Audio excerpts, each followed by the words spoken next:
Bueno, vamos a continuar con la tercera parte o la tercera grabación de la tercera parte de este módulo de uroanálisis. Gracias por continuar con nosotros. Y bueno, para no perder la costumbre, voy a iniciar con una foto del camino a mi trabajo. Esta foto la he de haber tomado hace poquito, 2 semanas, tres máximo, un mes. Yo no creo que tanto, debe ser a principios de septiembre, yo creo, fue cuando la tomé, porque ya la milpa ya tiene gilote, entonces ya es terminando julio, todavía sigue lloviendo y ya están las flores amarillas. Estas flores amarillas que se ven aquí es indicativo de que ya van a terminar las épocas de lluvia, al menos las que son muy frecuentes, y ya va a empezar la parte de donde se van a sacar la milpa y todo lo demás. Pero esos días llueve mucho por las noches y entonces, de alguna manera, no sé si es así sea, pero porque pues es bien común que el cráter se llena de agua. No hay tanta nieve porque literalmente hace calor. Son días calurosos y parece que el agua como si llenara la piscina del cráter y al otro día el volcán la convierte en vapor de agua y sale del cráter. Se ve bien bonito ese día, ¿no? Son días muy bonitos. Y este día llegué tarde al trabajo, me acuerdo mucho, porque aquí ya son como las 7 y, ¿qué serán? Como las 7:30 más o menos. Ya iba yo tarde, ese día llegué tarde al trabajo. Pero como estaba bien bonito, todo el mundo me paré, me detuve y le tomé la foto. Bueno, vamos a terminar bueno, vamos a continuar, perdón, no a terminar, con este módulo de uroanálisis. Nuevamente agradezco a la asociación haberme invitado, a hablar un poquito de la orina. Y en este caso vamos a ver la continuación del tema que estuvimos tratando en la segunda grabación. Vamos a ver cómo interpretamos la cristaluria en la perspectiva del riesgo litogénico. Ya vimos que no es lo único que se puede determinar por cristal. Un cristal te puede, como hace rato lo comenté, te puede decir que hay un problema de acidez, te puede llevar a decir que el paciente tiene una acidemia, ¿no? Una acidosis sistémica. También te puede llevar a que el paciente tiene una alteración genética, un problema en los transportadores. Te puede llevar a que el individuo tiene una disbiosis y esa disbiosis no necesariamente es urinaria, porque sí puede ser del tracto urinario, pero también te puede indicar que es una disbiosis de intestino. Es interesante cómo abordarlo. Te puede decir que tiene un trastorno metabólico. Y también te puede dar una idea si el individuo tiene un lito, es decir, un cálculo, un cristal ahí en el tracto urinario, una alteración, una malformación, también te podría decir. O incluso también te puedo decir que el individuo podría tener una neoplasia, un cáncer por la alta destrucción, o puede tener una supradosis o una dosis anormal de fármacos, porque esto se precipita. Entonces tiene un montón de vertientes la interpretación de los cristales, ¿no? En dependencia de qué tipo de cristal sea. Vimos que son muchos y que las hábitos morfológicos también son muchos. Y ahorita vamos a abordar solamente un punto de esto, que sería la capacidad de generar un cálculo, ¿no? Y eso lo informamos en el laboratorio como riesgo litogénico. Lo voy a abordar de una manera muy sencilla y muy simple. Es más complejo, pero no por tiempo, solamente lo voy a retomar en un periodo pequeño. Entonces, hablaremos del riesgo litogénico en el tema 3. Y entonces la competencia aquí es identificar y valorar el potencial riesgo litogénico que tiene el paciente con base en las estructuras cristalinas observables en el sedimento urinario. Si lo recuerdan, lo primero era la sal, luego el cristal, luego el policristal y luego la suma o la fusión de policristales. Y antes de esto, la primera parte era la cuestión clínica, ¿no? Y a esto se le sumaban la parte termodinámica y la parte cristalina. La termodinámica, que normalmente la hacíamos con la delta G, la energía de Gibbs, que es el representante clásico de esto. Y la otra sería el hábito, ¿no? Es decir, la forma del cristal. Y a partir de ahí hacíamos todo este tipo de... Entonces, con las características que mencionamos la grabación pasada, podamos irnos hacia qué tanta probabilidad tiene este paciente o un paciente de generar un cálculo en su tracto urinario. Entonces, normalmente se reportan estructuras por campo y el hábito cristalino, y luego se hace la valoración del riesgo litogénico. Ahorita voy a mencionar las dos grandes maneras de reportar riesgo litogénico, y voy a decir cuál prefiero yo de las dos, o en qué situación ocupar una y en qué situación ocupar la otra. De hecho, se han publicado muchas teorías para explicar el mecanismo de formación de los cálculos urinarios. Sin embargo, estas teorías tiene su punto de vista en dependencia de la perspectiva de cada investigador. Si cada investigador le dice una cosa de la teoría de la formación de un cálculo, porque a lo mejor ese investigador es físico-químico, o ese investigador es microbiólogo, o ese investigador es genetista, o ese investigador tiene que ver con metabolismo, es un endocrino, o está estudiando, no sé, efectos de la dieta en la generación de un cristal. En fin, entonces cada de esas teorías, pues hay que sumarlas todas, porque todas tienen su verdad, y hay que sumarlas todas para generar una que nos ayude a nosotros a comprender cuál es el mecanismo en dependencia de la patología que tiene cada paciente. Si es una infección, pues hay que darle la perspectiva de la infección. Si es un recién nacido, a lo mejor hay que buscarle la parte genética. Si es un paciente diabético, pues hay que buscarle la parte metabólica, en fin. Entonces, todas son válidas, ninguna es mentira, todas tienen su razón, pero como son tantas las cosas que me pueden orillar a formar un cálculo, entonces nosotros necesitamos conocer pues, lo más posible cada una de estas teorías y en dependencia del paciente, pues adaptarnos, ¿no? Normalmente, aquí en los últimos años, y yo pienso que en los últimos 5, 8 años, hay muchos estudios que empiezan a ahondar en que hay cristales en escalas nanométricas, es decir, 10 a la -9, hablando en metros, ¿no? Esta escala nanométrica es una pieza clave para que se cristalice y se forme un cálculo. Y obviamente las características nanométricas nosotros no las vemos en un microscopio simple de campo claro como el que ocupamos en el laboratorio. Entonces, esta pequeña parte muchas de las veces se nos va, se nos escapa, o porque no la vemos, o porque está sucediendo en los tejidos y entonces no se encuentra en la orina, sino se está llevando a cabo en el tejido del paciente. Entonces, aquí voy a dar una breve revisión del papel de los elementos a nanoescala que son importantes para la litogénesis urinaria. No es un abordaje muy complejo, sino al contrario, es una revisión simple, pero de lo que sería lo más nuevo con respecto al riesgo litogénico, ¿no? Entonces, vean, cada vez más, y esto les decía, empezó ya hace unos 12 años, pero la mayor parte de los artículos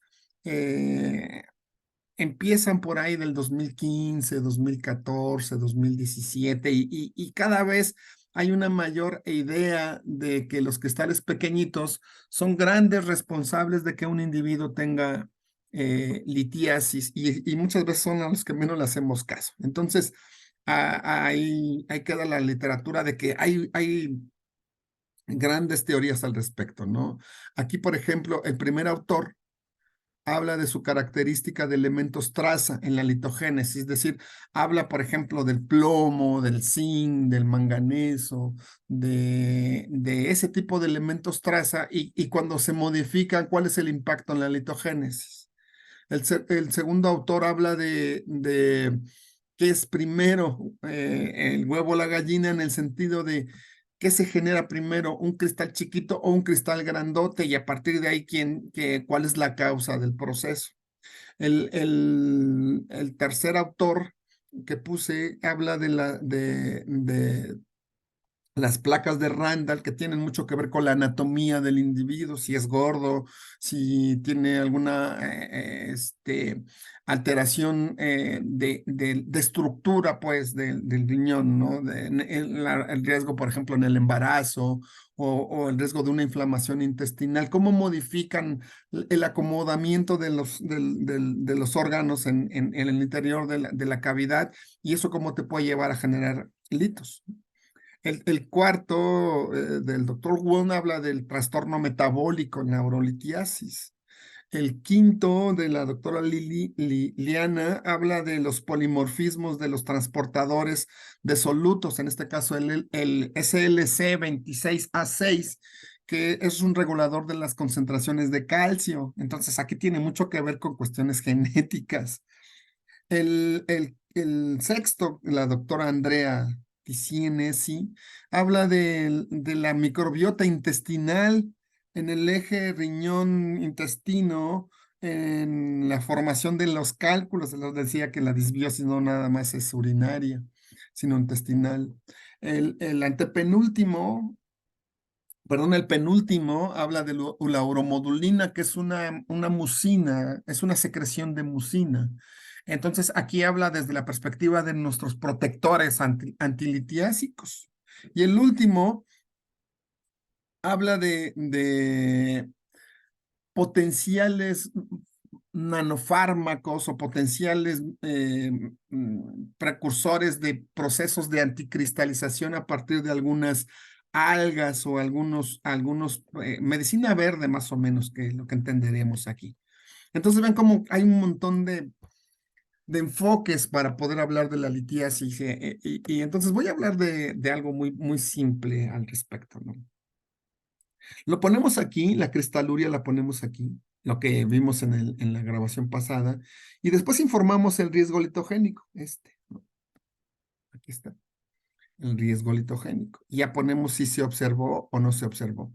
Una orina sana, pues no tienes nada. Un individuo que está sano, no se observa ningún cristal, y por lo tanto no hay una valoración de riesgo litogénico, al menos no por esta metodología. Microscopía de campo claro y en una orina centrifugada. Entonces, hay que entender esta parte, que cuando se inicia el proceso litiásico en el tracto urinario, es porque se alteró en el equilibrio entre los promotores y los inhibidores, lo que decíamos hace rato. Normalmente estamos en una balanza, y en esa balanza lo que está más alto es lo anti, y lo que está más bajo es lo pro. Y entonces eso es como nos mantenemos. Lo que nos puede hacer generar un cálculo está hacia la baja. O sea, todo mundo eliminamos calcio en orina, sí, todo mundo eliminamos fosfatos, amonio, ácido úrico, urea, pero no formamos cálculos. Eso significa que las concentraciones de lo que pudiera hacerse sólido es muy baja. Es como poner un vaso de agua y agregarle media cucharita de sal. Pues ahí está el cloruro de sodio, pero es tan poquita la concentración que no vamos a lograr que se solidifique. Pero si tú le sigues agregando sal y sal y sal, y a lo mejor ya llevas en un vaso de agua unas 8 o 10 cucharadas, va a llegar un momento en que la solución se va a saturar.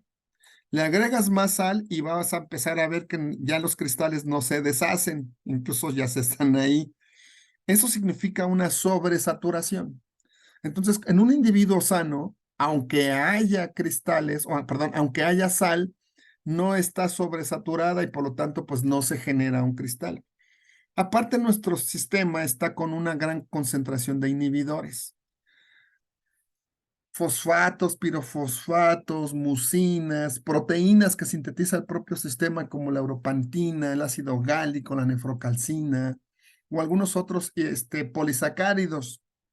Y entonces, un individuo sano tiene una gran concentración de inhibidores, y tiene una disminución o de manera fisiológica natural de lo que se pudiera eliminar.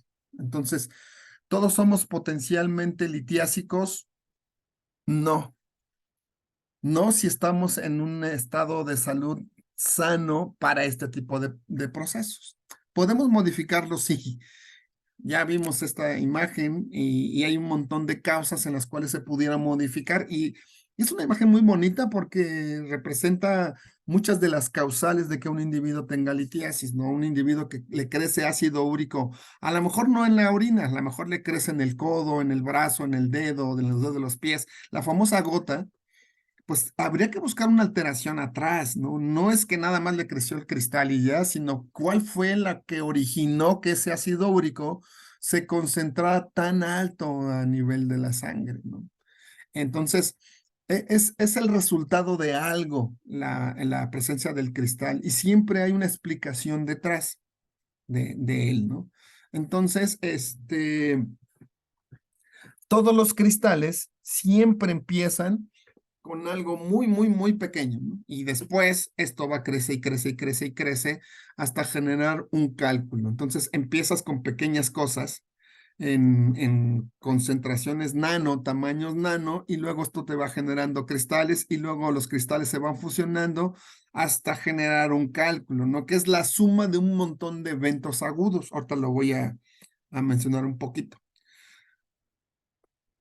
Normalmente, ¿cuánto tiempo tienes para poder generar un cristal? Bueno, en las condiciones que nosotros pedimos la orina al paciente, que es que el paciente cuando se va a dormir, pues orina, vacía su vejiga y a lo mejor se duerme a las 10 de la noche, ¿no? A las 10 p.m. ya se está durmiendo, ¿no? O al menos ya se acostó y ya no hizo ningún ingreso de líquidos y tampoco fue y vació su vejiga hasta el otro día en la mañana que se levante a las 6 de la mañana, por decir. Entonces, esa orina estuvo en una condición estándar 8 horas. Es decir, el paciente estuvo descansando, es decir, tuvo su metabolismo en un estado basal, no incrementó la frecuencia cardíaca, la temperatura era muy homogénea, la cantidad de lo que se quemaba era muy similar a lo que se produce, es decir, porque a lo mejor sí me exageré cuando dije cómo se quemaba, es decir, lo que tu cuerpo necesita en energía para poder seguir funcionando es la misma energía que se produce y no hay un desequilibrio. Y normalmente la energía que necesitas para seguir manteniendo tu estado fisiológico pues es muy baja porque todo está en descanso. Tu músculo, tu hígado, tu páncreas, casi todo está apagado en un ciclo circadiano de luz-oscuridad de manera natural, ¿no? Nuestro sistema, de hecho, apaga las funciones e incluso las vuelve a armonizar en la cronobiología.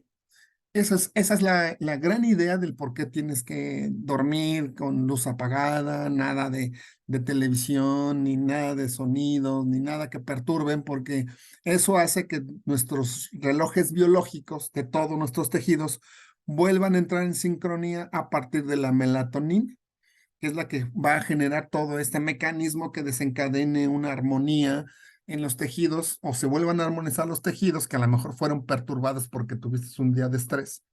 Pero la oscuridad va a inducir a que se generen señales que te digan, que le digan a tus relojes biológicos, a ver músculo, a ver hígado, a ver páncreas, a ver riñón, a ver todo, vuelvan a regresar a un estado basal y sincronícense para que se lleve a cabo un proceso de reposo y reparación. Y entonces, el estado es basal, metabólicamente es basal. Entonces, ahí pues tienes que seguir filtrando la sangre, esa sangre sigue pasando por riñón, riñón sigue decidiendo qué se debe desechar y qué se debe regresar al sistema, y lo que se debe desechar de manera fisiológica pues también es agua, agua y algunas moléculas de desecho. Y entonces, eh, 8 horas después, el paciente recolecta esa orina.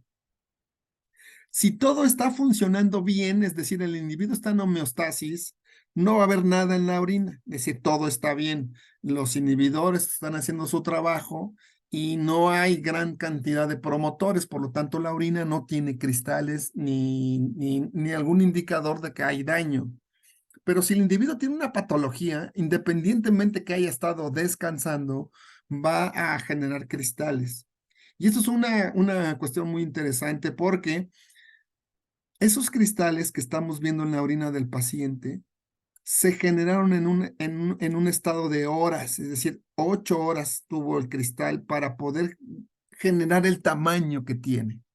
¿Por qué? Porque antes de ese tiempo había sido vaciada la orina y entonces el cristal solamente tuvo el tiempo para desarrollar su crecimiento en el mismo tiempo en que se fue recolectando la orina en la vejiga. Entonces, o a no ser que ese cristal ya venga de la parte del tracto urinario alto y haya sido ido arrastrando por el flujo urinario hasta que cayó, ¿no? Que es lo que sería cuando ves un cálculo, un microcálculo que se generó a lo mejor en la zona papilar renal y que al final el paciente lo termina orinando.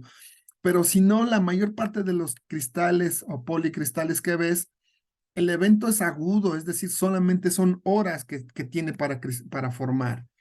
Entonces, eso significa que el individuo tuvo una pérdida de su reserva homeostática, es decir, que ya no pudo mantener los inhibidores y se están generando un montón de promotores. Ya se perdió la reserva homeostática y entonces ya se generó una transición de fase de líquido a sólido.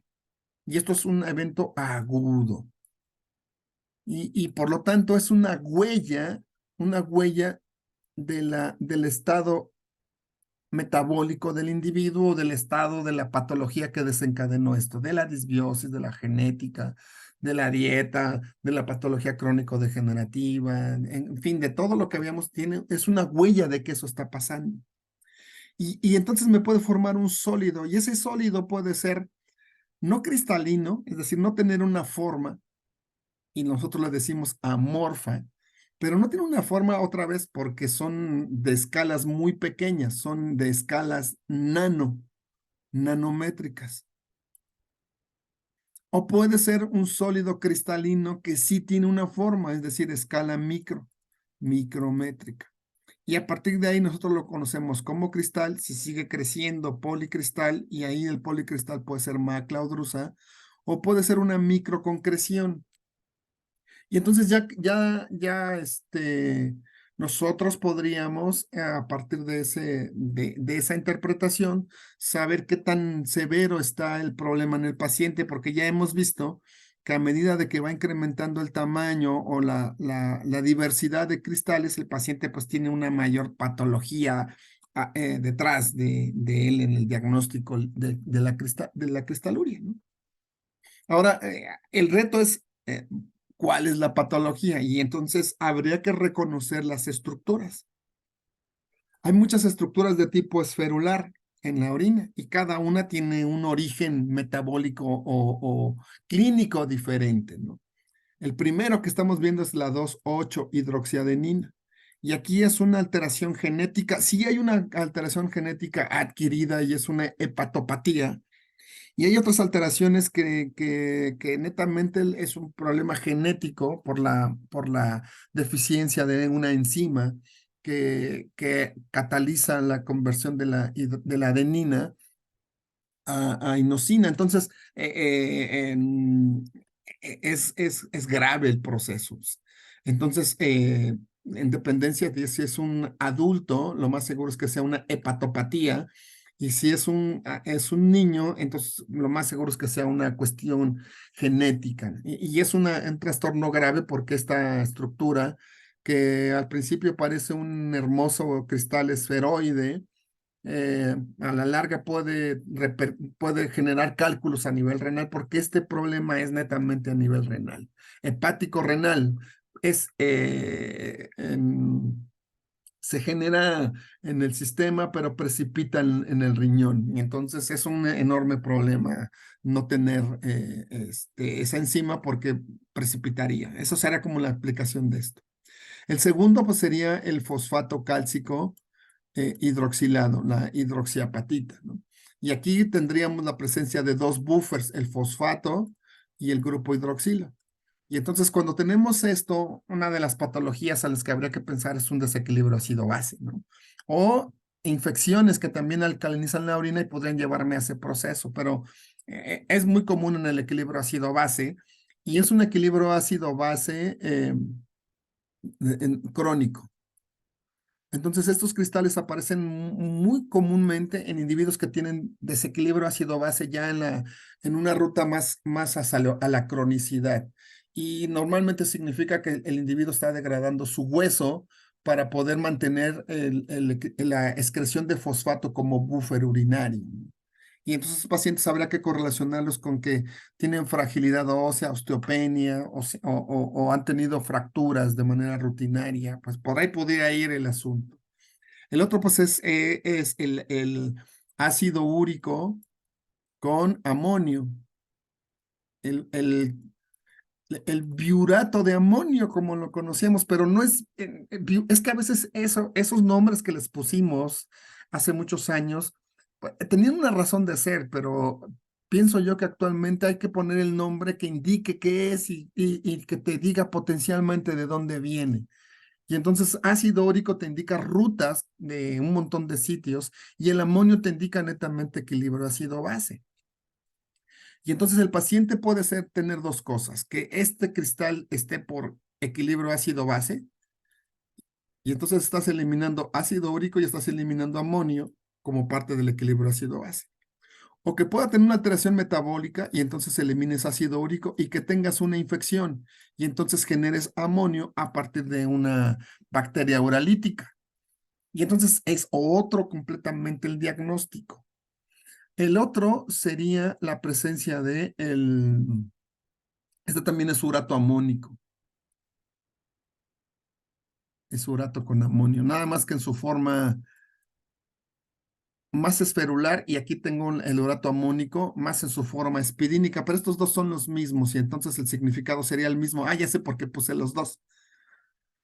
Porque en el de la izquierda hay bacterias y en el de la derecha no. Y entonces en el de la derecha me hablaría de más una alteración eh, metabólica o una alteración del equilibrio ácido-base, ¿no? En el de abajo, en el que está aquí abajito, también sería un cristal de fosfato cálcico hidroxilado, hidroxiapatita que pues puse los dos porque es exactamente lo mismo que el urato amónico. Uno puede estar con bacterias y el otro puede estar sin bacterias. Entonces, en uno sería un problema del equilibrio ácido-base y en el otro sería un equilibrio de procesos infecciosos. El que sigue, que sería el segundo de la izquierda abajo, sería fosfato cálcico, pero hidratado. El de arriba es hidroxilado, hidroxi. Entonces, ambas son apatitas, nada más que la apatita de abajo es apatita hidratada con agua, y el de arriba sería apatita con hidroxilo. Hidroxiapatita el de arriba y apatita hidratada el de abajo. En el de abajo, normalmente lo que te indicaría es también un trastorno del equilibrio ácido-base. O también se pueden generar por infecciones de tracto urinario, hito. Entonces, si las ves cuando hay bacterias, pues el proceso sería infeccioso. Si las ves sin bacterias, el proceso sería desequilibrio ácido-base, así en una rápida revisión de lo que significaría cada uno.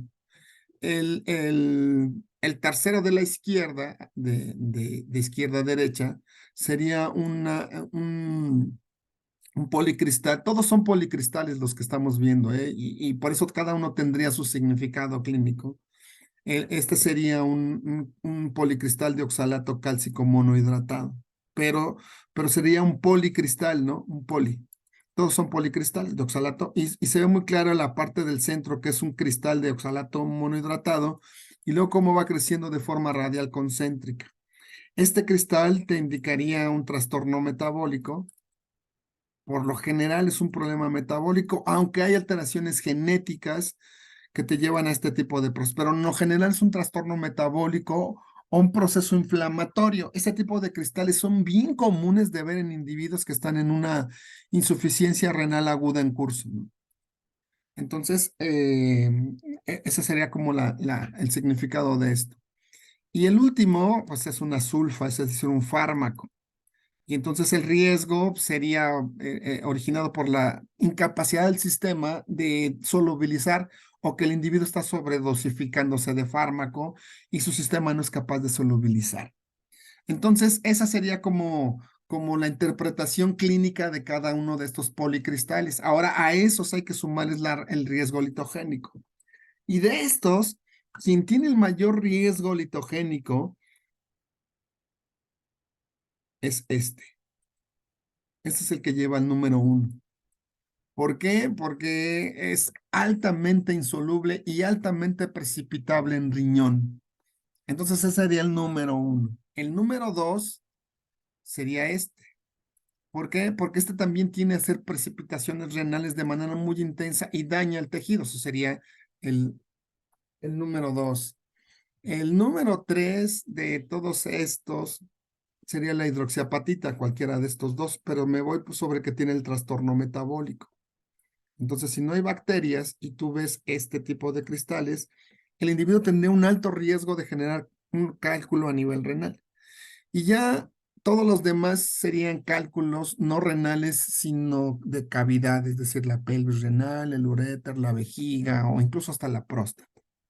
Entonces, eso es lo que llevaría a la interpretación de este tipo de qué es lo que estuvo pasando durante la noche y qué originó la precipitación de estas cosas. Pues obviamente un trastorno metabólico, un trastorno infeccioso, un proceso inflamatorio, una sobredosificación de fármacos, un desequilibrio ácido-base, en fin, ese tipo de detalles, ¿no? Entonces el individuo no estaba en un reposo como debería de ser, sus sistemas no estaban en una sincronía para que se descanse. Estos individuos están activos metabólicamente y entonces al otro día amanecen con gran cansancio, con procesos todavía de inflamación y no reparan. Entonces cada día se va acumulando más este tipo de procesos de daño.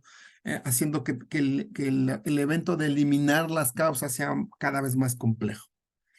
Entonces, ¿cuánto tiempo tuvo este gran cristal para formarse las mismas horas que este?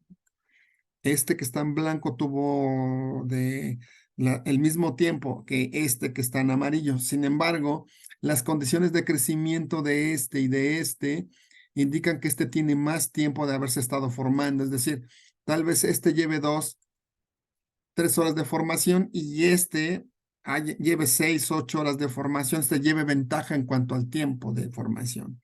Este es un policristal y este es un cristal de ácido úrico anhidro. Entonces, esa es como la interpretación. O sea, ¿cómo valorar cuál de estos tiene una mayor posibilidad de hay riesgo litogénico? Ya vimos un poquito y vamos a mencionar cuál es lo que está estandarizado a nivel mundial, ¿no? Hay dos grandes grupos de hacerlo. Bueno, quiero empezar con esta frase que escuché en una conferencia y que dice, bueno, yo no lo escuché de viva voz del doctor Daudón. Una porque en el 84 todavía ni entraba a la universidad, de hecho estaba terminando la preparatoria, no, apenas estaba no, ni siquiera estaba en la preparatoria, estaba en la secundaria en el 84, ¿no? Y dos, pues no nada más porque estaba en la secundaria, sino porque esto lo dijo en un congreso en Australia. Entonces, pues no, nunca he ido a Australia, entonces no lo escuché, pero uno de los grandes investigadores de la litiasis comenta que él estuvo presente cuando dijo esto. Es mucho más importante encontrar un cristal de 50 micras a encontrar 50 cristales de una micra. Y es cierto. ¿Qué es más grave para el paciente? ¿Un cristal chiquito o un cristal grandote? Todos pensaríamos que es más grave encontrar un cristal grandote. Y entonces un cristal grandote representa un mayor riesgo de generar un cálculo que un cristal chiquito. Eso se dijo desde el 84, es decir, ya que 40 años, ya tiene un montón de tiempo de eso, ¿no? Y entonces el doctor Daudón, que es uno de los autores de mayor importancia a nivel mundial de la cristaluria, yo no lo sé, pero debe estar dentro de los primeros tres investigadores mundiales de la cristaluria. Eso lo dijo hace muchos años y desde entonces tiene mucha autoridad en esto, ¿no? Entonces un cristal grandote es mucho más grave que muchos cristales chiquitos. Eso lo describió desde hace mucho. Y a partir de ahí se fundamentó que el tamaño en los cristales sí importa, ¿no? Entre más grande, peor. O entre más grande, más grave para el paciente, ¿no? Entonces, por mucho tiempo, los cristales chiquitos fueron despreciados del riesgo litogénico, y más si son de escalas tan chiquitas, porque si se dan cuenta, aquí, déjenme borrar esto y regresar otra vez. Tenemos cristales que sí podemos ver su morfología de manera muy característica, ¿no? Los estoy encerrando en círculos negros. Pero también este mismo paciente tiene cristales muy chiquititos que ni siquiera alcanzamos a reconocer su morfología. Ya lo estoy encerrando en círculos rojos. Y entonces, normalmente a los cristales chiquititos ni caso les hacemos. Una, porque son tan chiquitos que no los alcanzamos a reconocer con morfología. Y por eso a estos les decimos amorfo, porque no alcanzamos a ver o granular, no alcanzamos a ver su morfología. Cuando esto es amorfo es porque es más pequeño que una micra y entonces es un cristal nano. Y estos, que son un poquito más grandes, pues tienen escalas de micra, ¿no? Entonces estos son cristales de micra. Y estos cristales chiquitos de escalas de micra, pues tendrá a lo mucho, estos cristalitos tendrán a lo mucho unas 3 micras, como 5 micras más o menos. Y estos cristales que están en rojo, pues tienen un tamaño menor, a lo mejor 0.3 micras, o sea, son escalas nano. Sin embargo, tampoco a los cristales chiquitos, a los cristales micro, si son pequeñitos, se les asignaba un valor.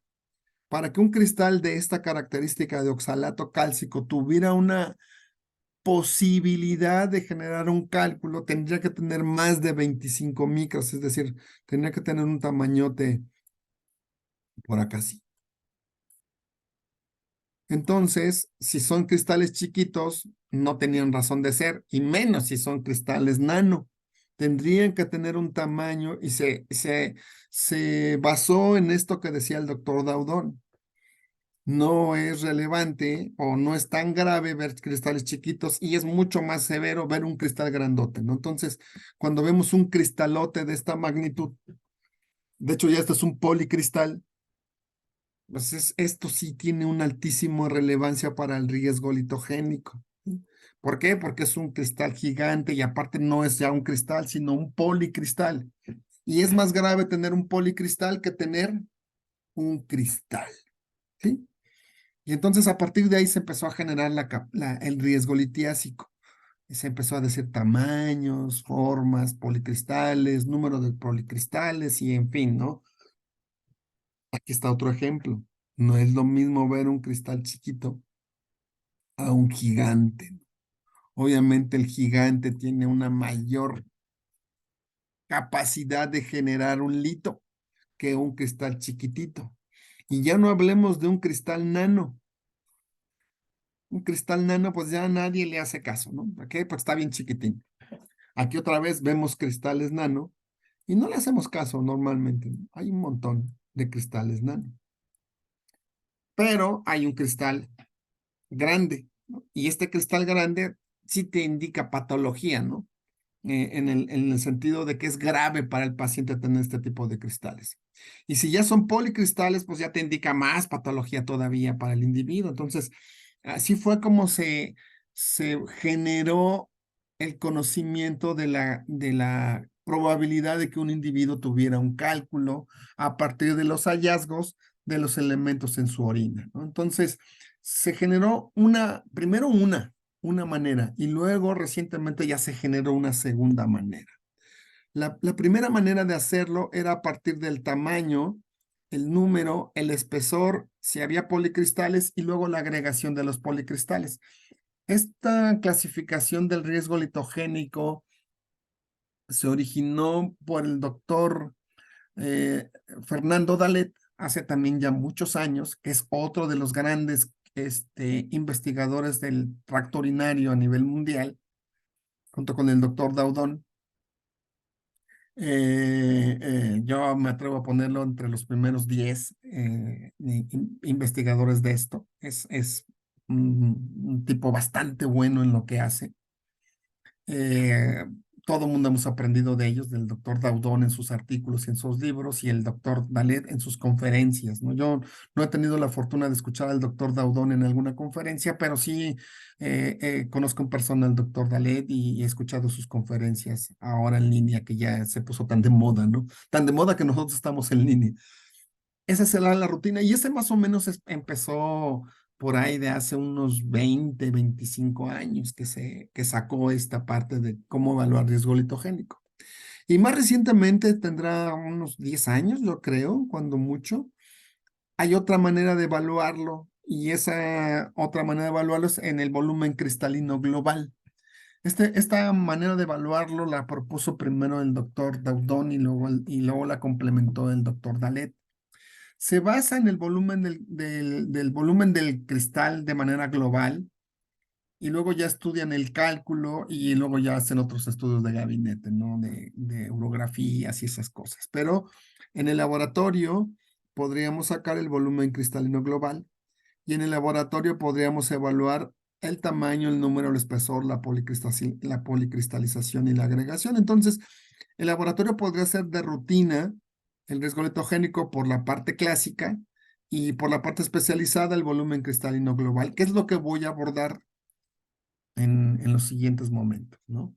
Entonces voy a empezar por definir cómo se hace el riesgo litogénico por el volumen cristalino global, con la idea de que, al menos en lo que yo pienso, es una forma especializada de generar el riesgo litogénico. No es un estudio de rutina. Esto no se lo hacemos prácticamente a todo el paciente, por lo que implica hacer la medición. Ahorita van a ver, ¿no? Entonces, tal vez esto se lo tendría que hacer a gente que ya tiene un riesgo alto o a un paciente que ya ha estado en recidiva de generar litos, ¿no? Ya ha pasado por algunos eventos o ya tuvo un cálculo y lo que queremos es evitar que genere un segundo o un tercer evento litiásico y entonces lo valoramos y lo podemos valorar al principio de rutina y luego con una manera especializada. Entonces ahorita vamos a abordar el que no es rutinario. De hecho, el riesgo litogénico de manera rutinaria va dentro del general de orina de rutina. Se lo cobramos al paciente durante el estudio de rutina. Y el volumen cristalino global deberíamos cobrarlo aparte porque implica hacer otras cosas, ¿no? Entonces, es más complejo hacerlo. Entonces, empezamos por el volumen cristalino global, ¿no? El doctor Daudón hace ya muchos años, empieza a introducir, y fíjense, no tiene 10 años, tiene más, tiene 19 años, o sea, me fui muy corto. El doctor Daudón, en el 2004, mete un nuevo parámetro para evaluar el riesgo litiásico, el volumen cristalino global. Y en este volumen cristalino global, mete el número de cristales que ya hacíamos de rutina, el tamaño que ya hacíamos también de rutina y el espesor que también ya veíamos de rutina. Pero lo que hace él es estandarizar por una fórmula matemática que no nada más diga tiene 3 por campo y son gruesos y el riesgo letogénico es tipo 2, no. Sino él, a partir de esto, genera mediante una fórmula un número y al darme un número, entonces ya me puede aumentar con predicción, me puede incrementar la predicción de que el individuo pudiera tener un riesgo litogénico. y le hace mucho más fácil la tarea al médico y también a las medidas que hay que seguir con el paciente para saber si el tratamiento está funcionando o no, porque en teoría tendría que desaparecer el volumen cristalino global si el tratamiento del individuo está siendo el correcto o no. Y entonces describe haciendo estudios en en grupos que no tienen litiasis, en grupos que tienen cristaluria pero no han tenido litiasis, y en grupos que tienen cristaluria y sí han tenido episodios de litiasis anteriores. Y a partir de estos grupos de pacientes, describe el volumen cristalino global para el oxalato cálcico dihidratado, para el oxalato cálcico monohidratado, es decir, huehuelita, huedelita, para la cistina, para la brushita, es decir, la apatita hidratada, perdón, sí, para la apatita hidratada, para el ácido úrico y para la hidroxiadenina. Entonces, se proponen para, para este tipo de cristales. Ahora,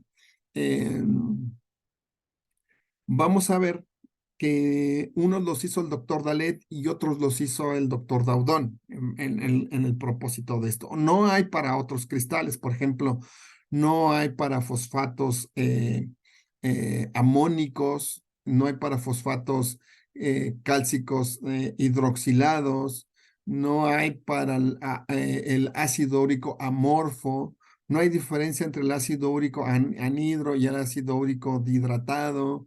Entonces todavía tiene algunas eh, oportunidades de desarrollar la valoración del volumen cristalino global. ¿Qué es? Bueno, es una fórmula matemática a partir de la cual nosotros medimos la cara del cristal, ¿no? La fascia del cristal. Y si se puede, el volumen, el grosor, ¿no? Y entonces cada autor, en este caso, esta fórmula la hizo el doctor Daudón. Entonces tenemos la cara, tenemos el grosor del cristal y a partir de esta fórmula, que sería una constante, medir el lado y la otra variable que sería el ancho, y a partir de ahí saca la fórmula del doctor Dalet, perdón, el doctor Daudón y establece un parámetro, ¿no? En cuanto a la guedelita o oxalato cálcico dihidratado, en su forma también como octaédrica, pues es algo muy similar a la anterior. La, la N, que es el número de cristales, por D3, que sería la distancia que hay en una de las caras del cristal, cuando es una bipirámide, y luego lo multiplica por 0.1, que es como la constante del individuo.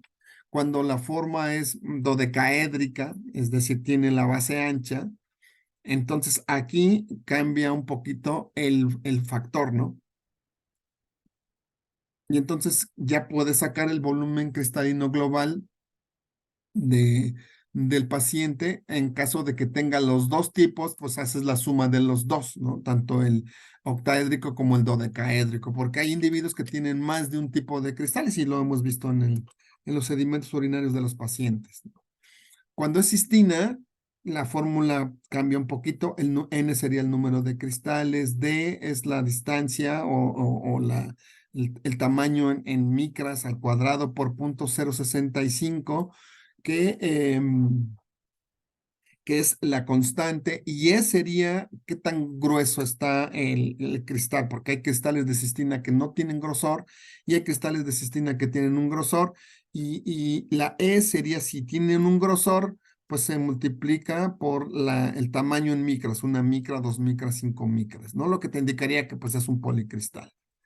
Y en caso de ser esferoide, como la hidroxiadenina, porque es esferoide, el problema es que a veces hay hidroxiadenina que tiene como una protuberancia, como si fuera una maraca, veíamos hace rato. Él saca esto para los cristales esferoides, y aquí pues es el diámetro por el número de cristales por pi entre 6, y ya te da un valor, un número, y entonces ya a partir de ahí podrías saber cuál podría ser el potencial riesgo litogénico. En el caso de si los cristales son como tabulares, entonces lo que se hace es sacar el largo por la anchura, por el grosor y por el recuento de las estructuras por microlitro, que eso es lo que significa la N, el número de estructuras por microlitro. Eso sería en el caso de que fuera un cristal. En el caso de que estas estructuras estuvieran formando un policristal, entonces la fórmula cambia y la hace más como si fuera una perspectiva de esfera, ¿no? Es hacia la parte esferular. Y entonces saca una constante, el radio al cubo por F, que sería no recuerdo el parámetro en este caso, el número de recuento por microlitro y la constante por el radio al cubo, eso ya es lo que te daría el volumen cristalino global del estudio. Ahí viene, aquí en estas bibliografías viene de dónde lo sacó, y en este caso ya no es el doctor Daudon, sino es el doctor Dalet el que lo estudia. Entonces, este es el fosfato cálcico hidratado brushita, el que sacó el doctor Dalet, y también el doctor Dalet lo hizo para el ácido úrico, ¿no? Entonces, el ácido úrico está en el recuento por microlitro, por el ancho, por el grosor. Si no se puede ver, le pones una micra. Y F, que es el factor de reducción pues esto es lo que significa F, ya no me acordaba, el que está aquí. F es un factor de reducción para evitar que se generen grandes cantidades. Entonces, es como reducir decimales en el número. Entonces, eso sería el F en la fórmula del doctor Dalet, ¿no? Y para el ácido úrico, ya sea ácido úrico anhidro o ya sea ácido úrico en transformación, saca sus fórmulas el doctor Dalet y habla de la hipotenusa, del recuento por microlitro, que sería N, y C sería el grosor de esto, y entonces a partir de ahí se le pone un valor. Si es más ancho, pues le vas cambiando el dato de una micro, dos micros, tres, y el factor de corrección, que es 0.10. Y ya si es si no tiene una figura específica, pues el doctor saca la fórmula del largo del cristal en micras por el ancho, el cristal en micras, y hace su fórmula para poder sacar esto que sería el H2, y a partir de ahí sacas el volumen cristalino global, ¿no? Y para los otros ácidos úricos, los que son anchotes, y tienen formas ya sea romboides o tetragonales, ya saca aquí la fórmula, ¿no? N es el número de cristales por microlitro, por la anchura al cuadrado, por E, que es el espesor, por 0.1, que es como el factor de corrección que pone. Y eso sería como la fórmula. Y a partir de ahí, entonces, para muchos cristales tienes el volumen cristalino global, ¿no? Y este volumen cristalino global, bueno, y aquí lo hace se me olvidó que era el que haces para cuando son esferoides, ¿no? Ya tienes entonces el radio de la esfera y factores de corrección para poder sacar cuánto volumen pudiera tener esta estructura, ¿no? A partir de esos valores, entonces tú tienes un dato en micras cúbicas, ¿no? Micras cúbicas o milímetros cúbicos, en fin. Y entonces te dan un valor de corte, es decir, por abajo del valor de corte, el individuo no tiene riesgo litiásico, y por arriba del valor de corte, el individuo tiene valor litiásico, ¿no? Entonces, dan los valores de corte. Menos de 4 micras cúbicas no tiene valor. Bueno, ahorita lo vamos a ver, ¿no? Aquí está, miren. Inferior al punto de corte, no hay valor litiásico, ¿no? No hay actividad litogénica, eso es lo que ponen aquí. Y ellos definen como la actividad litogénica la velocidad de crecimiento de un cálculo que está en relación directa con la presencia de cristales o agregados en número por microlitro, en su tamaño y en su complejidad. Es decir, si tú ves cristales muy chiquitos, el volumen va a ser muy pequeño. Y entonces, si está por abajo de 4000 micras cúbicas, entonces no hay riesgo litogénico, aunque haya muchos. Para los monohidratados es abajo de 3,000, para la cistina es abajo de 3,000, para cistina es abajo de 5,000, para el fosfato cálcico hidratado es menor a 13,000 micras cúbicas, y para el ácido úrico es menor a 20,000. Entonces parece ser que el ácido úrico lo podríamos tener, aunque fueran muchos, siempre y cuando no haya más de 20,000 micras cúbicas, el paciente no tiene un potencial riesgo litogénico. Si el valor es 2 veces más, el riesgo es bajo. Es decir, si el individuo tiene 40,000, el riesgo sería bajo. Pero si son 5 veces, entonces el valor sería alto. Entonces, si el individuo tuviera 100,000, tiene un valor elevado de riesgo litogénico, ¿sí? Y la actividad litogénica sería media, es decir, el crecimiento es medio lento, ¿no? Si el valor es 10 veces, es decir, tuviera 2,000, porque recuerden que el valor para esto es 20,000, perdón, tendría, ah, se me mueve rápido el ratón. 10 veces tendría entonces 200,000. Entonces, sería una actividad litogénica altísima. Y si es más de 10 veces, entonces el riesgo litiásico es extremo y la velocidad de crecimiento sería máxima. Entonces, a partir de estos números que fueron obtenidos de las ecuaciones y de las fórmulas que fui mencionando, el individuo tendría un mayor riesgo litogénico. ¿Sí? Entonces, para eso sirven estas fórmulas, para poder decirnos cuál es la posibilidad de que el individuo tenga litiasis y qué tan rápido está creciendo su cristal, ¿no? Eso es lo que definen estos dos investigadores. Después de que cuento, por ejemplo, aquí puse algo, el ácido úrico vi 10 cristales por campo.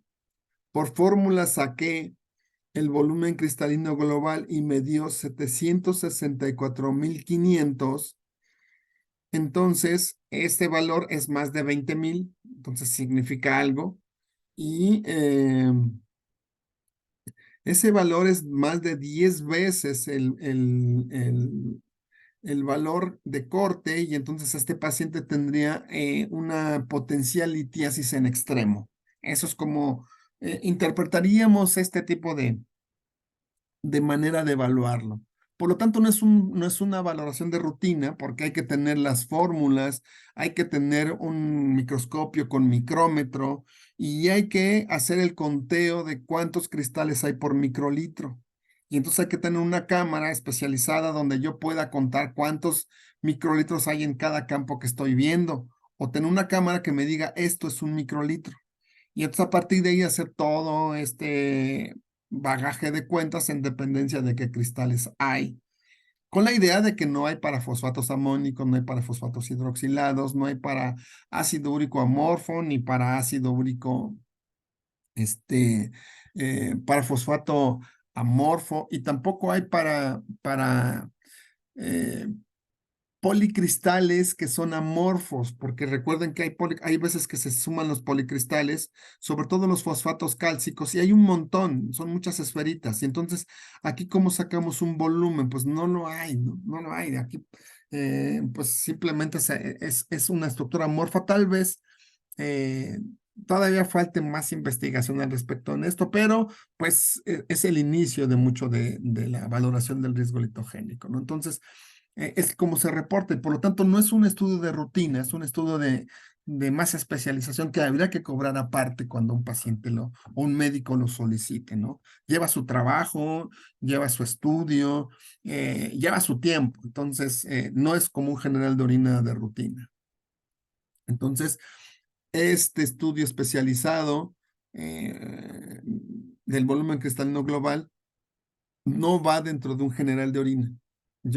Pienso que va dentro de un estudio aparte, como cuando al paciente le mides citrato, le mides pirofosfatos, les mides proteínas como la nefrocalcina, o sea, proteínas que sabes que tienes que medir cuando un paciente tiene un riesgo litogénico. Entonces, no es un estudio de rutina. El que sí es de rutina, pues es el tamaño, el número, el espesor, lo que hacemos simplemente con ver, sin necesidad de medir. gran cosa. Bueno, este es camino a mi trabajo. Es el mismo día de la primera foto que vimos, nada más que con un mayor acercamiento, donde les decía que llueve y parece que el cráter se llena de agua y luego en la mañana ya lo empieza como a evaporar, ¿no? Aunque la fumarola de vapor de agua está saliendo toda la noche, pero nosotros la vemos en la mañana y sí se ve muy espectacular, se ve muy, muy, muy bonito como el volcán saca agua del otro lado. Y aquí se estaba yendo para la ciudad y el Estado de México, ¿no? Porque hacia acá está la Ciudad de México y hacia allá está el Estado de México. Entonces estaba yendo un poquito más al Estado de México que al Distrito Federal. Pero es agua, ¿no? Y en teoría, pues aparentemente sería por agua, pero parece ser que también esa agua lleva algo de metales pesados, entonces tampoco es así como, pues vénganos el agua, ¿no? También lleva de alguna parte algo de genobióticos de los metales pesados que hay en los volcanes. Bueno, vamos a ver la otra parte de la valoración del riesgo litogénico a partir de los parámetros morfocristalográficos. Tenemos el riesgo litogénico visto por morfología. Esto sí me estaba quedando corto. Fue en el 97 cuando salió por el doctor Balaji y el doctor Begun estos procesos de cómo valorar el riesgo litogénico, ¿no? Empezaron un poquito antes que el doctor Daudon, unos 5 años antes. Yo pensé que la diferencia era mayor y no. Empezaron con tamaño y empezaron a dar medidas de tamaños, ¿no? Para el oxalato cálcico dihidratado, para el monohidratado, para la brucita o el fosfato cálcico hidroxilado, para el ácido úrico, y empezaron a ver tamaño, espesor, número y lo que sería la agregación y la macleación, ¿no? La tasa de agregación y la tasa de macleación. Y a medida de que había más agregación, entonces el riesgo litogénico era cada vez más alto, ¿no? Ya a partir de muchos otros autores, en un artículo muy bonito que sacó el doctor Dalet de ¿qué hay de nuevo en algo tan viejo? Pues pudimos determinar o al menos se pudo empezar a reportar en nuestro país el riesgo litogénico. Tamaño, espesor, rugosidad, número, tasa de drusación y tasa de agregación. Que así es como yo lo he estado enseñando desde hace muchísimos años. No sé cuántos tenga, unos 15 años o más, un poquito más, no tantos como 20, pero ahí en ese intervalo 15, 17 años que he estado enseñándoles. Y no ha cambiado mucho, ¿eh? Bueno, ya cambió, ahorita van a ver por qué. Pero empezábamos con tamaño, espesor, rugosidad, y esto sí lo puedo hacer de rutina, ¿no? El riesgo litogénico tipo 1 es el tamaño del cristal. Y estábamos en la misma, ¿no? Si son cristales chiquitos, no tiene relevancia clínica. Si son cristales grandes, pues depende del tamaño. Para los oxalatos cálcicos debe ser más de 20 micras. Para el fosfato amónico debe ser más de 60 micras. Para el ácido úrico dihidratado más de 100 y para los fosfatos cálcicos, ya sea hidroxilados o hidratados, es decir, las apatitas hidratadas o hidroxiladas debe ser más de 40. Y si son de menos, no tienen valor de litiasis, ¿no? No tienen valor de riesgo litogénico. Deben tener más de lo que dice aquí en micras para que se pueda generar este riesgo litogénico, ¿no? Entonces tú ves un cristal de este tamaño y dices, bueno, sí, si tiene más de 20 micras, entonces reportas oxalato cálcico, riesgo litogénico tipo 1. Pones 2 cristales de riesgo litogénico tipo 1. Si no, pues no reportas nada. Ahora, si ves muchos cristalitos y no son mayores a 20 micras, entonces pues reporta los cristales, pero el riesgo litogénico no existe. Y poníamos riesgo litogénico tipo 0, porque yo así lo reporté por mucho tiempo.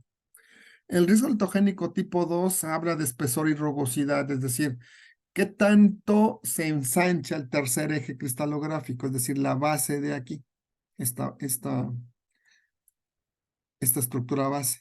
Entonces, entre más ancho, más riesgo litogénico tiene el paciente. Y aquí estamos viendo una base ancha, es que es indicativo del riesgo litogénico tipo 2. Y entonces reportaba riesgo tipo 2 a partir de eso. El otro parámetro es qué tan rugoso esté, ¿no? Si tiene cara rugosa, pues el riesgo también es tipo 2 porque indicaría que está tal vez en crecimiento, ¿no? Y entonces ya tú reportabas, pues se observan 3 cristales de oxalato cálcico, el riesgo litogénico es tipo 2 porque se le ve la base ancha, así yo lo reportaba.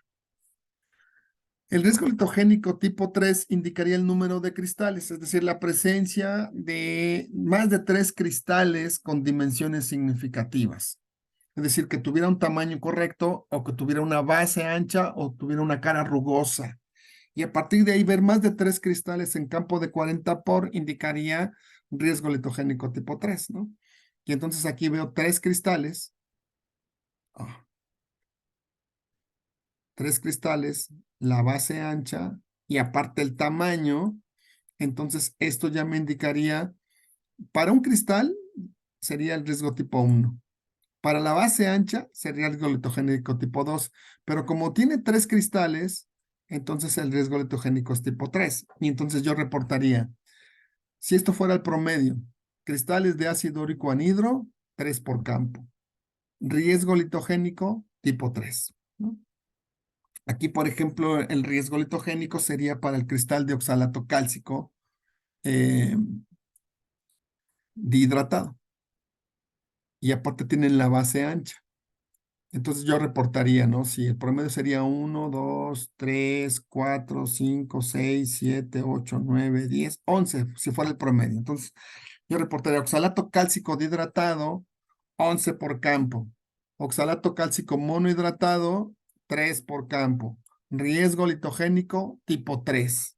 ¿Quién se lo da? El oxalato cálcico dihidratado. Así es como yo lo reportaba y algunas cosas sí las sigo reportando igual. El riesgo letogénico tipo 4 es cuando se alcanza a reconocer una macla o una drusa, es decir, un policristal. ¿Qué es un policristal? Bueno, un policristal es el crecimiento en conjunto de 2 o más cristales que siguen o no una ley de plano o eje de macla o eje de cristal. Entonces, de alguna manera, estos policristales están formados por múltiples cristalitos o por la unión de varios cristales grandes, ¿no? Entonces, este es un indicativo de riesgo tipo 4. Aquí son múltiples cristalitos, ya no es un cristal y sigue un eje de crecimiento, vean el eje de crecimiento radial. Este es un policristal de oxalato cálcico monohidratado. Pero aquí no siguen un eje de crecimiento plano como este, sino tienen un eje de manera irregular. Y esta es la fusión de 2 cristales de ácido úrico anhidro. Y eso sería un policristal de ácido úrico anhidro. Ambas estructuras serían maclas, ¿no? Pero yo ya pienso que estar neceando si es macla o drusa es estar, pues, un debate estéril o una guerra pírrica. Simplemente son policristales y, y esa sería la manera, desde mi perspectiva, de cómo deberíamos informarlo. Policristales de ácido úrico, policristal, porque nada más es uno, de ácido úrico anhidro, y el riesgo litogénico sería 4. Aquí, policristal de oxalato cálcico monohidratado, riesgo litogénico tipo 4, ¿no?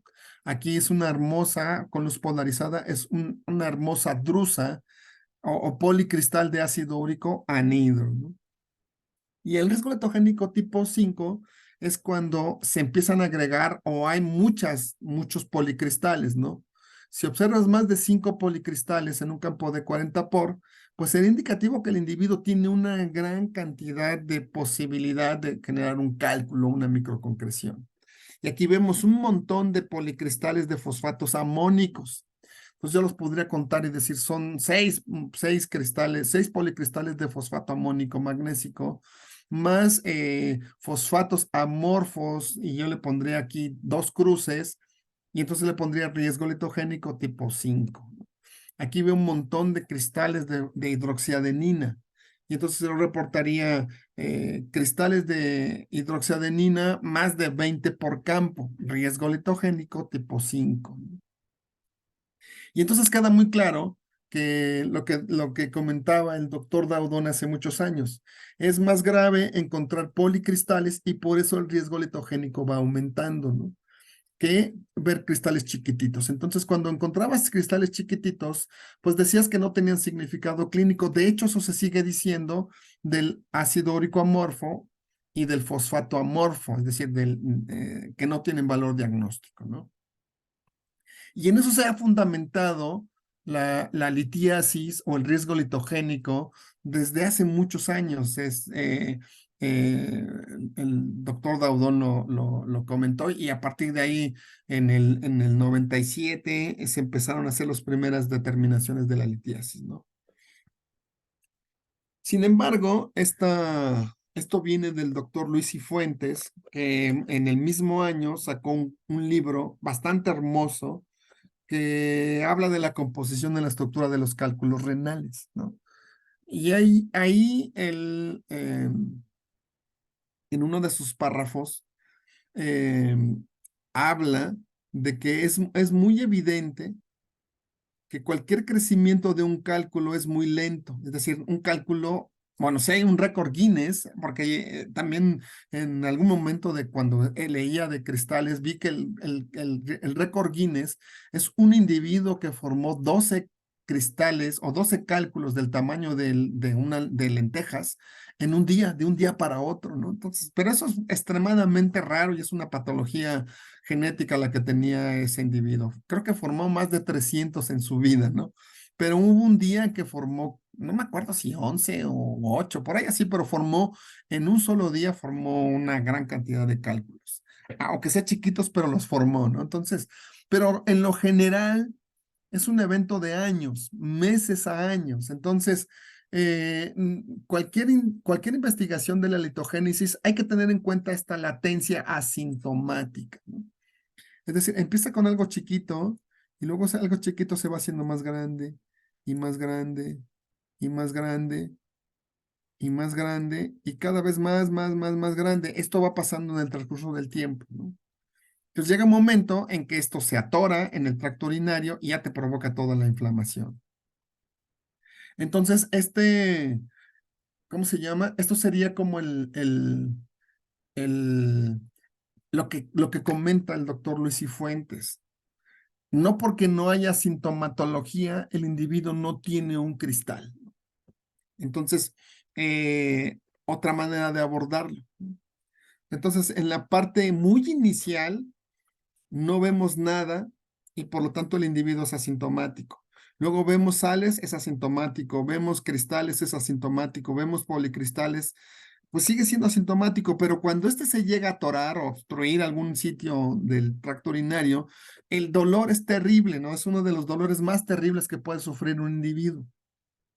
Yo no lo he sentido y ojalá y nunca sienta nada de eso, pero dicen que es un dolor mucho más severo que el parto. Entonces, imagínense parir un cálculo del tracto urinario, ha de ser terrible. Entonces, pero por mucho tiempo fue asintomático, ¿no? Fue creciendo poquito a poquito. Y viene algo bien interesante. Ustedes determinen y voy a hacer una pregunta y espero que lo consideren. Tengo 4 números arriba. Uno, donde la sobresaturación no alcanza ni siquiera a generar un pequeño cristalito, ni siquiera en escalas nanométricas, ¿no? Simplemente es la sal. Y aquí la sal de la que estamos hablando es el oxalato cálcico eh, dihidratado, o COD, oxalato cálcico dihidratado. Después se empieza a incrementar la saturación y se genera un pequeño cristalito. Vamos a suponer de 0.1 micras, es decir, es una escala nanométrica. Después sigue incrementando la sal y se genera un cristal de 10 micras, un cristal micrométrico. Y después se genera un policristal de 100 micras, es decir, un cristal de escalas micrométricas o hasta macrométricas, pero dejémoslo en micrométricas, 100 micras, ¿no? Si nosotros enfrentásemos a cada una de estas sustancias o a cada uno de estos cristales al epitelio, ¿cuál sería el que inicia el problema? ¿Cuál sería el que veríamos cuando el problema está muy avanzado? Es decir, ¿qué cristal sería sensible y cuál sería el cristal específico?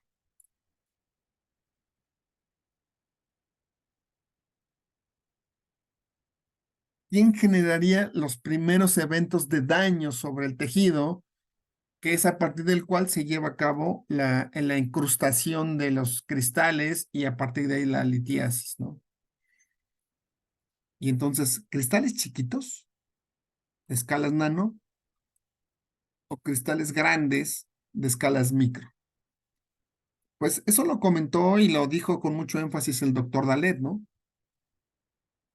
Y entonces para que se lleve a cabo la cristalización necesito que se lleve a cabo un daño y una vez que se lleve a cabo un daño de la superficie, entonces los cristales se pegan y a partir de ahí se inicia la litiasis. Esto ya está muy demostrado por un montón de autores, ¿no? Bueno, cuando se pusieron a estudiar esto, empezaron a describir la forma y el tamaño, ¿no? Y empezando por la forma, pues se sabe que todos los cristales generan una disrupción o daño en la membrana de la estructura. Y a partir de ahí pueden originar daño a nivel de mitocondria por el exceso de estrés oxidante. Y entonces la célula es enviada a muerte. Entonces, el contacto físico del cristal era importante para iniciar el proceso de muerte, ¿no? Cosa que aquí se ve en la parte de la interacción física, ¿no? En la interacción física daña la célula y una vez que se daña la célula, se pegan otros cristales y empieza el desarrollo del cálculo. Esta es como la explicación de qué es lo que sucede en la parte física, ¿no?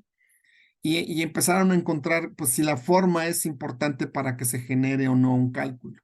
Al primero le pusieron al primero, que es oxalato cálcico, con una forma de florecita.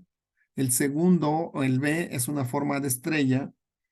Al cuarto es una forma octaédrica y la D, perdón, la D es la forma dodecaédrica. Y entonces eh, se dieron cuenta que había diferentes maneras de dañar o que inducían el daño sobre la estructura, porque los enfrentaron a cultivos de células renales y se dieron cuenta que sí había diferencia si con respecto a la forma. La forma sí ejerce un daño diferente. Y sí, quien daña más son los que tienen la forma del ensanchamiento de la base, dodecaédrica, más que cualquiera de los otros. Y entonces sí había una influencia de daño con la forma y sí es cierto que entre más grande, pues es más grave, ¿no? Aquí se ve cómo hay una disminución del potencial de membrana. Y entonces también es cierto que entre más grande, pues más severo es el proceso, ¿no? También hicieron el evento en escalas nano, ¿no? Tamaños nano, tamaños micro, ¿no? Y como son tamaños nano, pues no tienen todavía una morfología muy definida, pero sí son de escalas nano. Y de escalas micro ya tienen una forma muy definida, que fue la primera que vimos. Y entonces ellos se dan cuenta de que los cristales nano no necesariamente se quedan en la superficie, sino son capaces de ingresar a la célula.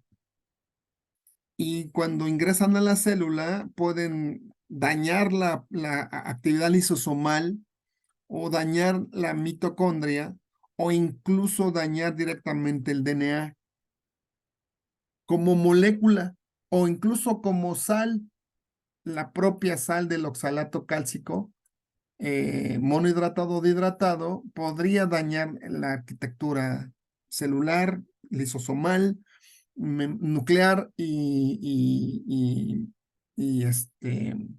mitocondrial, ¿no? Entonces, Desde que son muy chiquitos ya generan daño, incluso generan daño de manera directa y pueden enviar a las células a generar rutas apoptóticas.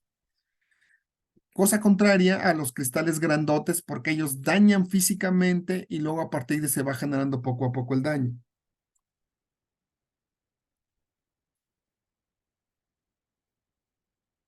Y entonces se ve cómo los cristales de escalas nano tienen un impacto severo sobre por el potencial de la integridad de la membrana, ¿no? Los cristales que tienen menos de 5 micras son mucho más agresivos que algunos otros cristales. Aquí el tamaño del cristal contra la permeabilidad de la membrana mitocondrial, ¿no? Entonces, se dan cuenta de que se pierde la capacidad de la permeabilidad mitocondrial y entonces los cristales nano tienen un efecto mucho más severo que los cristales micro. ¿Por qué? Porque ingresan mucho más rápido y tienen un efecto más directo sobre la permeabilidad mitocondrial.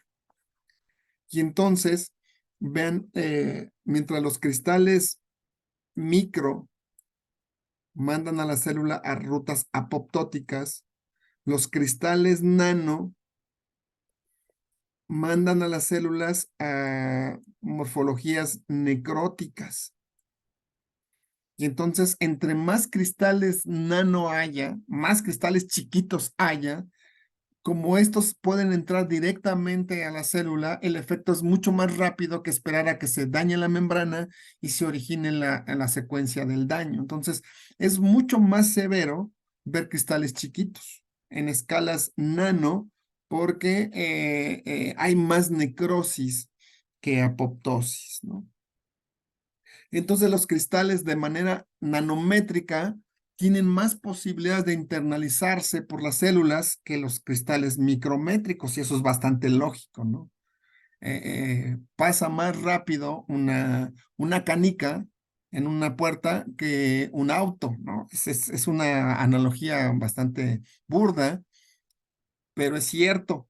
Es más fácil que algo pequeño ingrese a la célula y potencie el daño desde adentro, a esperar que algo grande dañe primero la membrana y luego se genere la señalización, la cascada de señalización de daño. Entonces, eh, cuando se ingresan, estos normalmente entran a lisosomas y se degradan en calcio y oxalato. Pero cuando ingresan muchos, esto genera estrés lisosomal y se revienta el lisosoma y libera todas las enzimas, lo que origina un daño mucho más severo.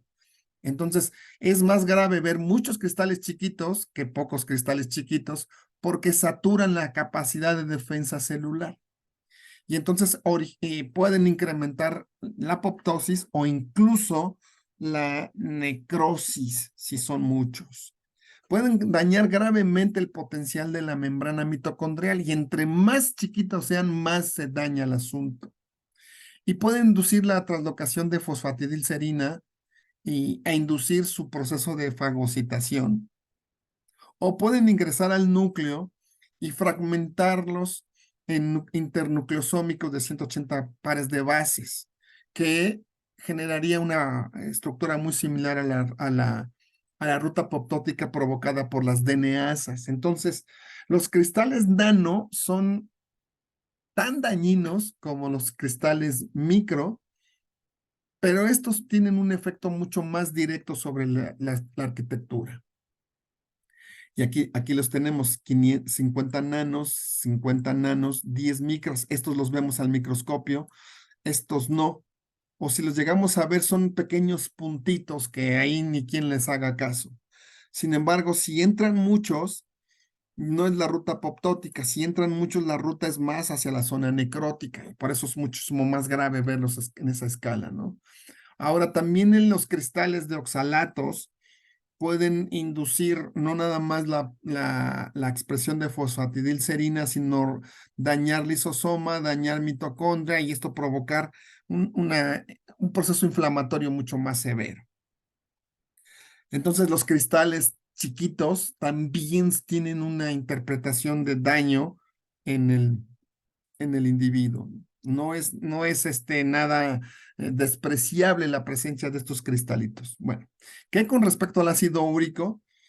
En el ácido úrico ya se demostró que también los cristales chiquitos de ácido úrico son capaces de ingresar al citoplasma de células del riñón, específicamente en podocitos y también en las células del túbulo renal. Y a partir de ahí originar estrés oxidante que puede llevar a la célula a muerte celular porque dañan a nivel mitocondrial, pierde su permeabilidad, pierde el potencial de membrana de la mitocondria y entonces entra en un colapso. Los cristalitos de ácido úrico o el ácido úrico como sal también hace el mismo evento. Entonces, aquí les digo que a veces los autores ponen en lugar de ácido úrico uratos, pero la molécula es la misma. Entonces, cuando los cristalitos son tan chiquitos y cuando son chiquitos son de escala nano, y cuando son de escala nano nosotros les decimos urato amorfo, pero realmente es ácido úrico amorfo. Y entonces, cuando eso sucede, estos cristalitos pueden ingresar a través del transportador URAT y, eh, y originar estrés oxidante. Y ese estrés oxidante puede llevar al colapso a la mitocondria o puede llevar a la célula a sensar ese daño de estrés oxidante y llevar a cabo una activación de eh, caspasas, activar el inflamosoma y generar TNF y generar interleucinas que generan inflamación. O sea, no nada más lleva a la célula a la muerte, sino también es inductora de inflamación, ¿no? Aquí los tenemos el ácido úrico en esa ruta que les comentaba. Y entre más chiquitos, más rápido hacen esto de generar este proceso. Este sería el urato monosódico o ácido úrico amorfo como cristalito pequeño que induciría la parte de la inflamación. Y aquí puede verse estos cristalitos de ácido úrico, como son inductores de manera importante de interleucina 1 en células, en cultivos celulares.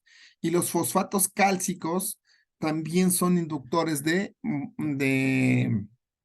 inflamación en células. Entonces, esta sal que en muchos de los casos no le hacemos gran caso, porque son sales y son cristales tan chiquitos, estos tienen un alto riesgo litogénico inicial porque son capaces de atravesar a la célula y a partir de iniciar el proceso de muerte. Y entre más cristales haya, más entran estos y más son capaces no enviar a rutas apoptóticas, sino a rutas necróticas, ¿no? Pues nada más por eso debería que hacerles caso. Bueno, en perspectiva de la hidroxiapatita, también la hidroxiapatita en escalas nanométricas es capaz de ingresar y a partir de ahí, ya sea que entran al lisosoma o por el pH, se disuelve la unión y se libera mucho calcio. Y este calcio puede ingresar y generar un estrés mitocondrial que a la larga puede llevar a la célula a una ruta necrótica. Entonces, también la hidroxiapatita es un gran inductor a escalas nanométricas de daño. A escalas micrométricas, perdón, el daño sería más de tipo mecánico, igual que en los cristales macrométricos de ácido úrico o de fosfatos cálcicos. Entonces,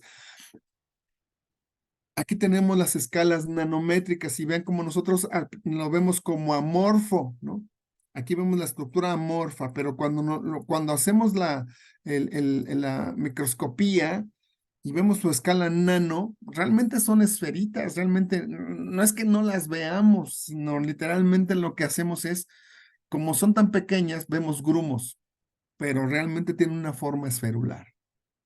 Entonces la hidroxiapatita, cuando se empezó a estudiar en escalas nano, vean cómo las escalas nano, 40, 70 micras, inducían mucho más severo la necrosis que escalas micrométricas de 1 a 2 micras. Y esto es porque, pues porque se introducen a la célula y a partir de ahí generan señalización de muerte por generalmente daño mitocondrial, daño lisosomal, ¿no?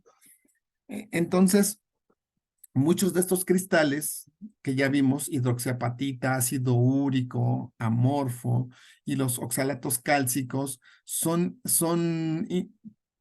moléculas o partículas que al pasar directamente en su escala nanométrica, son capaces de activar el inflamosoma y originar inflamación en el paciente.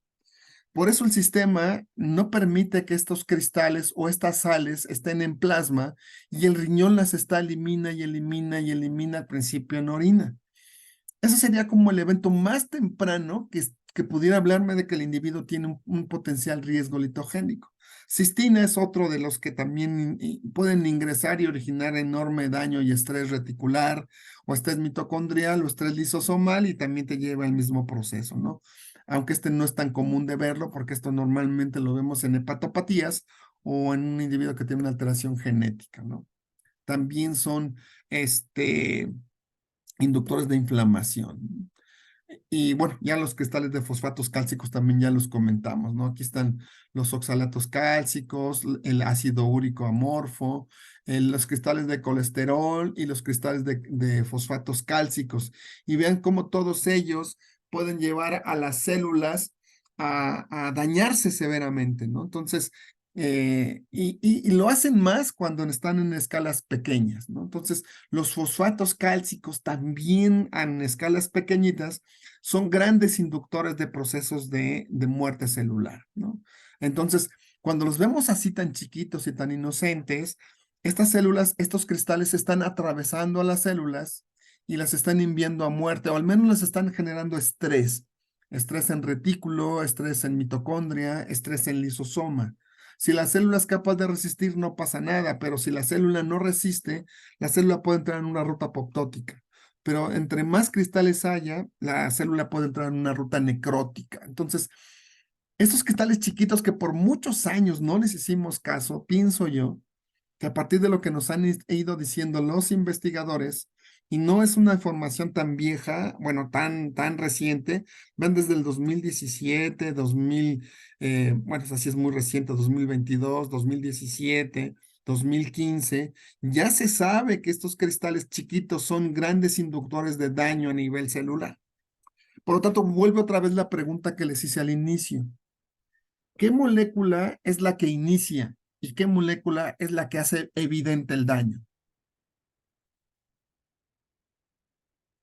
Bueno, desde que ya tenemos sobresaturación de la sal, ya la molécula como tal ya puede ingresar y hacer sus perturbaciones mitocondriales, nucleares, en fin. Cuando es escala nano, también puede ingresar y hacer el daño que habíamos comentado. Pero cuando son cristales grandotes, tienen que esperar a que la célula se dañe para pegarse y a partir de ahí iniciar el daño, o esperarse a que se pegue y originar el daño. Entonces, quien inicia todo es lo nano. Quien culmina todo es lo macro.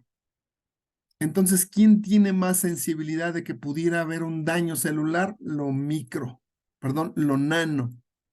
¿Quién se tarda más en darnos una idea de que se está generando un cálculo? Lo macrométrico. Entonces, muchas veces cuando pensamos que el individuo no tiene riesgo litogénico, es porque la patología está en una etapa muy temprana, donde todavía se pudiera hacer una prevención. Cuando ya nosotros nos vamos a que el individuo tiene una gran cantidad de volumen cristalino global y todo lo demás, entonces es muy claro que la probabilidad de que tenga un cálculo es altísima, mucho más alta que cuando el individuo tiene una escala nanométrica. Pero en la escala nanométrica es donde nosotros podríamos tener una acción preventiva y no una acción correctiva. Por eso el volumen cristalino global está bien, pero es un evento bastante tardío. Valorar la escala nano es un evento mucho más temprano, y valorar la escala cuando ni siquiera está como sólido, sino está soluble en miligramos por decilitro, todavía sería un evento mucho más temprano del proceso. Ahora, como seres humanos, nosotros hemos ido modificando tremendamente la dieta.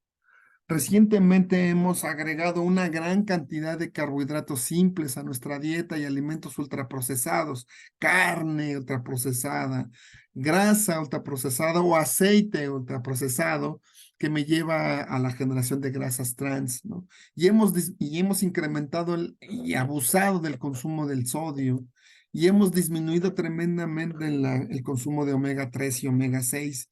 Y eso lo hemos hecho en un espacio de tiempo muy pequeño, ¿no?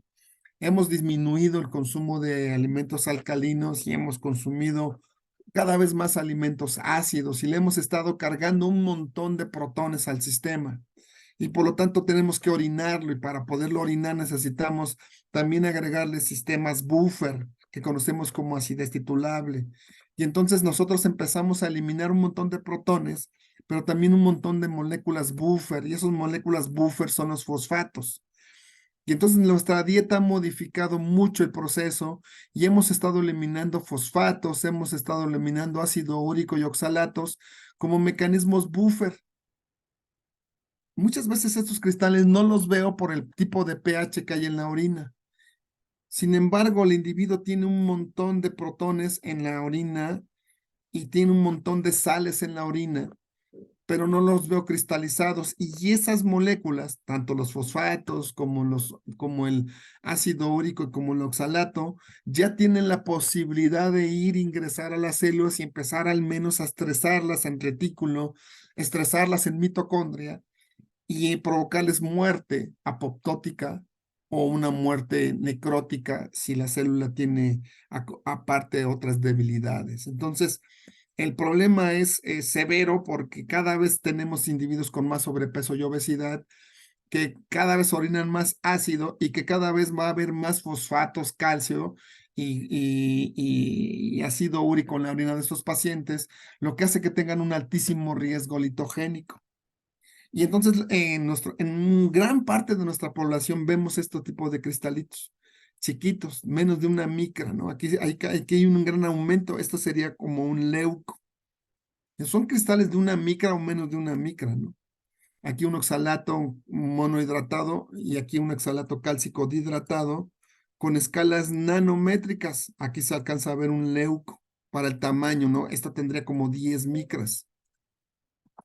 Entonces, este, eh, son cristales muy chiquititos y ya comenté que cristales muy chiquititos, bueno, yo no lo comenté, ya revisamos que cristales muy chiquititos son responsables de generar muerte directa sobre la célula y entre más chiquitos y más haya, es más severo el daño. Entonces, esto de lo que comentaba al principio el doctor Daudón, pues sí es cierto, pero es tardío, ¿no? Entre más grande sea un cristal, la posibilidad que haya un cálculo es mucho más alta. Sí, es muy específico. Y entre más grande o más haya, el riesgo es altísimo. De ahí viene el volumen cristalino global. Sí, es muy cierto. Pero quien inicia todo el desastre son los cristales chiquitos. Esto sería lo más sensible de la litiasis, los eventos tempranos. No necesariamente el individuo tiene un cálculo, pero está dando condiciones para que se empiece a dañar el epitelio, que es el primer evento que se necesita, la pérdida de la integridad del epitelio para que se pueda generar un cálculo.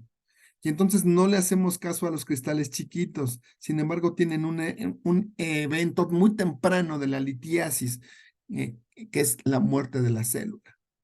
Y entonces depende qué es lo que quieras hacer con el paciente. Si quieres ser muy específico y decir sí o no puede tener un cálculo, pues hazle el volumen cristalino global.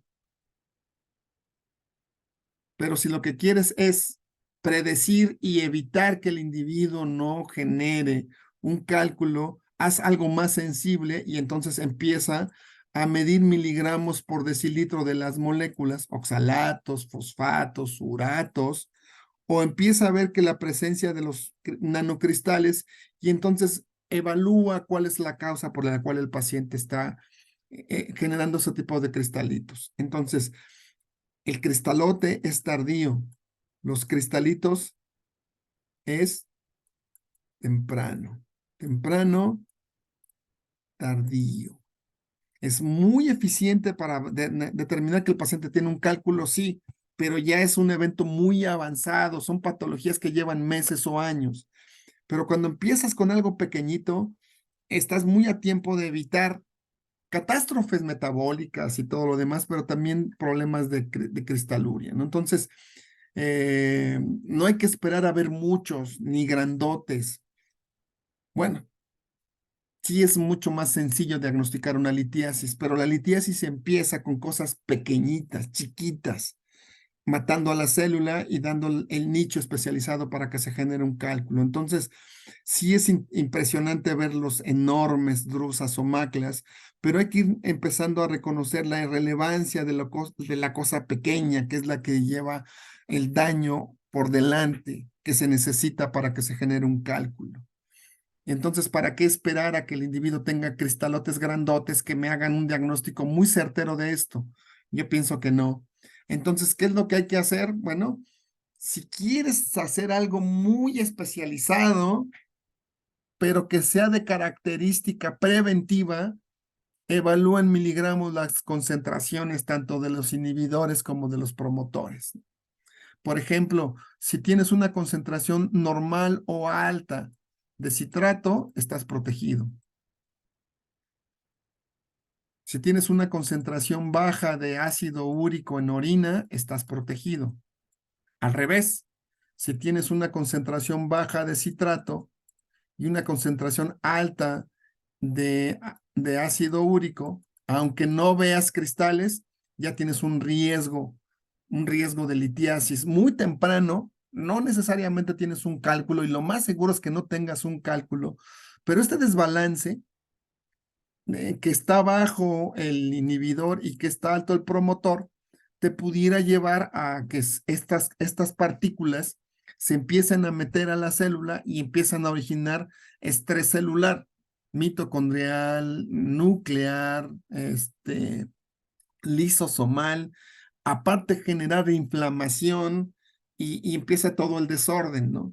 Que como es asintomático, de ahí lo que decía el doctor Luis Cifuentes, como es asintomático nadie se da cuenta. Sin embargo, el paciente tiene problemas severos.